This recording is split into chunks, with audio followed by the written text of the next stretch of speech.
When it came to Marvel Studios and the timeline, things were pretty simple up until we got about that point where we started to incorporate more of Agents of S.H.I.E.L.D. and the Netflix shows, and then a lot of questions naturally rose because we wanted to know more about the continuity. But now it's more complex than ever because after Avengers Endgame, things are all over the place. We think one thing takes place at a certain time point, then we find out from Disney they say otherwise, and then other projects kind of go up against that or just outright contradict it, so things are getting a little bit out of hand. But in a brand new interview, we recently learned that Marvel Studios has officially hired someone to be the MCU Timeline Keeper. They're essentially Kang the Conqueror in real life. They're making sure that the sacred timeline works, for better or for worse.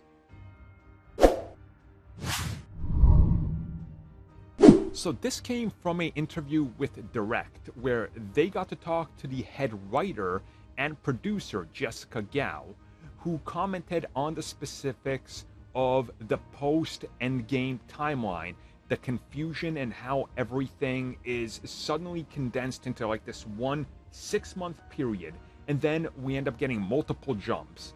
And naturally, a lot of people have brought up the inconsistencies, specifically related to the Eternals, the placement of Shang-Chi, how exactly does She-Hulk fit into all this, because they're taking quite a few leaps in terms of time in regards to each episode and how things connect, so a lot of people are, questioning everything. Well, Jessica revealed that Marvel actually officially hired somebody whose job is to exclusively trace the timeline of everything, every single event that happens, anybody that's contributing to a project, anybody that connects the dots to anything has to go and talk to this person, and this person then consults their official timeline, and he goes on and checks back with them to tell them that this is okay. You can place this here, or this can work here, but not that, because that's going to contradict something else happening somewhere or in this project coming up. So don't worry about it. And she reveals that essentially this thing goes all the way back to the beginning of the timeline for the MCU.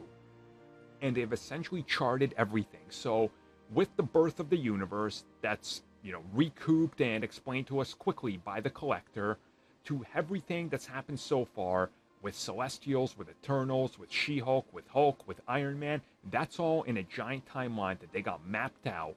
And essentially, you have to refer to this timekeeper because he's going to tell you what you can do where. Now, I'm assuming this exclusively exists because of Sony's screw-up with Spider-Man Homecoming, because that opening of that film has never been addressed and it never made sense, and it still doesn't make sense. So, good luck figuring that one out. But hey, at least everything else is starting to make sense. Sort of.